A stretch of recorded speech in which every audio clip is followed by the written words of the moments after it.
This is such a painful story because there's no good guys. So I just don't even know who to root for. I guess I'm just rooting against both of them.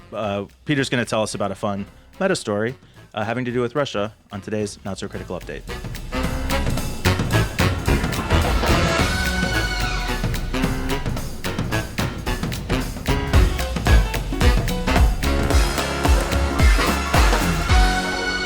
Yeah.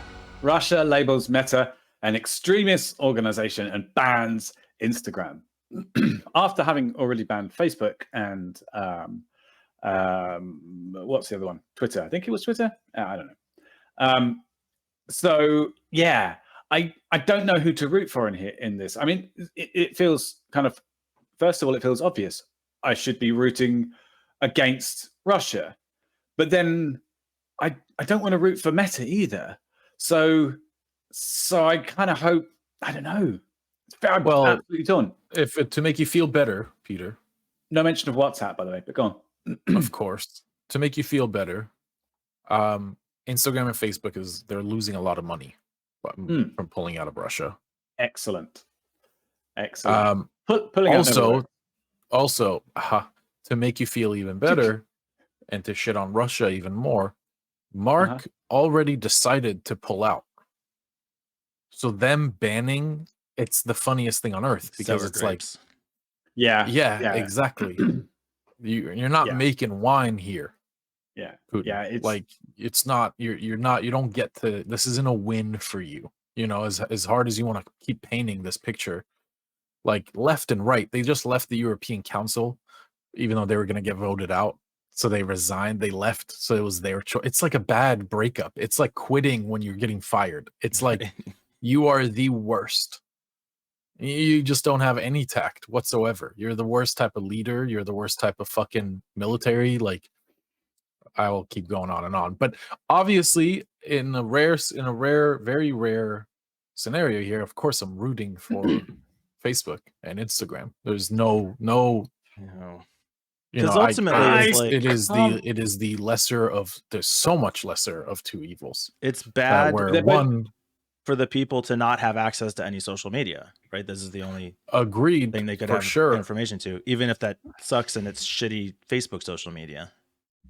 I can't believe I'm agreeing with you guys, but yes. Yeah, I agree. I totally agree. But the cool thing is there's been so many reports of hacked news stations and radios and SMS and calls. People, I forget what country it was. It might have been in Poland where they're doing reach 40 million Russians over the phone. They're just calling up Russians and playing a message to inform them of what their government is doing and what their military is doing. The information is getting there. I saw one website where you could go and email people, and it was kind of like a crowdsourced spam where each person who goes to the site would email 100 or so addresses, and the more people went to the site, the more addresses got contacted.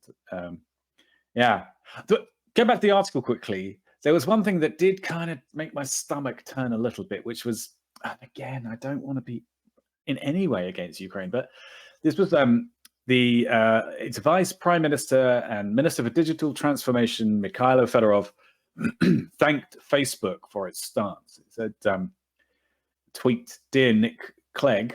Nick Clegg, by the way, was the former leader of the Liberal Democrats in the UK, and he was famously not a very strong man, and he went off to work for Facebook after he lost the election. Dear Nick Clegg, thanks for the responsible approach in moderating content and respect our right to counter the aggression.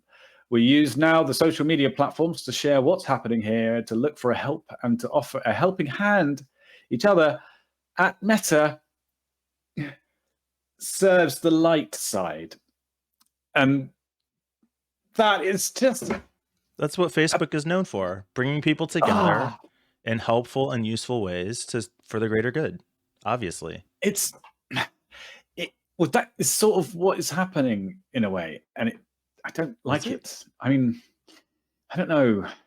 Is that what's happening? How is that actually what's happening? Well, I think with like grassroots or I guess independent, unverifiable reports of things happening, misinformation is spread like wildfire. And that's a huge issue that social mediums just don't seem to tackle hard enough. Maybe Twitter is an exception because Twitter seems to be really hard on false propaganda. But you know, even Twitter had their own. They have their experience, their fair share of experience with bots and spam and armies from specifically Russia. I don't know. I don't have a take on that, to be honest with you. I'm happy they pulled out. It only presses down on Putin's neck more. Yeah, and which that's is a good thing. that's the result, right? That's what we're looking for, is to strangle him into a situation where Russia has become North Korea. They don't have anything. Yeah. And if you say That's the like, point. you know, Facebook helps get the word out about these organizations that are collecting donations for Ukraine in a very helpful way, like, okay, that's true. But Mhm. they're also allowing, you know, propaganda to spread like wildfire, and these, you know, I don't want to Oh name my God. names. I'm Did just you- like, did you- I don't think it's a did net you- positive. Did you see that one graph or the one chart which showed the top pages on Facebook before and after the sanctions in Russia? That was amazing. It was all like 1 week it's all Tucker Carlson and who's that guy? Dan Bongino and Dan Bongino and who's the wrestler guy?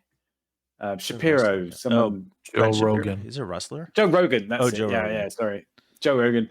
All these like horrible people, and then once the ad dollars got cut off from Facebook, once Facebook shut off Russia, it was all like Biden, Ukraine, Democrat Wow. stuff, just completely changed. It was a remarkable, totally flipped. Are you trying to find it now, Mike? Because I'd love to. Yeah, we had the link before. I don't know if I can find it here on the fly. You keep talking. I don't know. Yeah, it's such.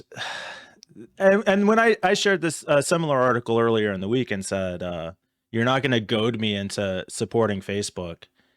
It sucks that they cut off social media. You could position it as a free speech issue. Like, all those things are true. Man, is it a net negative though for the Russian people? I kind of feel like I wish the US would ban Facebook. Well, we kind of touched on it before because we had when we brought up how Facebook or Meta or whatever they're called tried to give away internet access in Africa and India, and it was really just so that they could get people into using Facebook. And it's a kind of evil tainted gift. And I think it still holds true with the Ukraine thing, but it's such an awful situation. But then again, you could say, well, not having internet is an awful situation. Maybe it would be worth it being. I don't know. It's very, very trouble. But like I don't even remember John, where we ended. The lesser of two evils. So they're both evil. 100%. Oh, there we go. Yeah. Yeah. So this Facebook top 10 is a Twitter feed that every week posts the top 10. Who posted who were the posters of the top 10 most popular posts on Facebook? And they report this every week, so you can totally go back and check the history. And what was highlighted was that prior to the Russian finances being cut off from Facebook, every week it was Sean Hannity, Ben Shapiro, Dan Bongino, week after week after week, consistently top 10, completely flooded with ultra right-wing conspiracy theorists. But as soon as Russian money went away, all of a sudden it's Occupy Democrats, the Federalist, Elizabeth Warren. You know, Ben Shapiro still makes an appearance, but not 4 times like he did before. Very stark difference in the the question is top 10s. The question is, does that mean that if you cut off Russian funding, does the are the Democrats on those pages getting bumped up from paid ads as well? Yeah, Is that the reason they're on top? probably. Shouldn't there be a yeah. mix? There was a mix. Well, I mean, Okay, certainly people are getting their posts bumped. And it's kind of a ripple I mean, clearly effect, it was right? asymmetrical warfare, though. Yeah. The fact that it was all Fox News at the top. Yeah, for years it's been that way. Yeah. Cut off Russia. Boom. Gone. So, I'm sure it was definitive just a proof. coincidence. You reckon?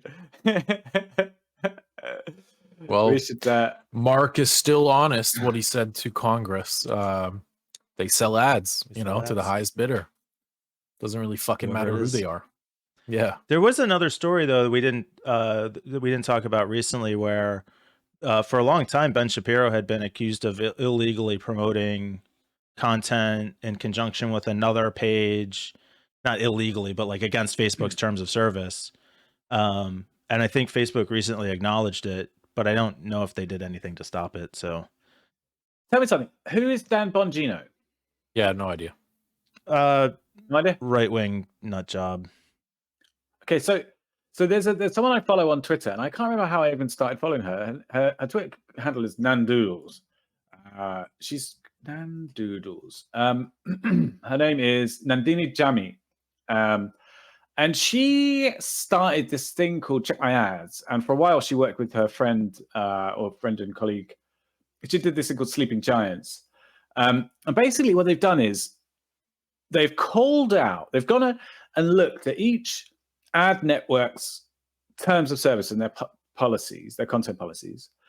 They've examined what ads are being displayed on those ad networks and what's being displayed on like Dan Bongino and Fox News and stuff. Mhm. And then they have called out repeatedly all of the ad networks who are hosting ads from these places and supporting.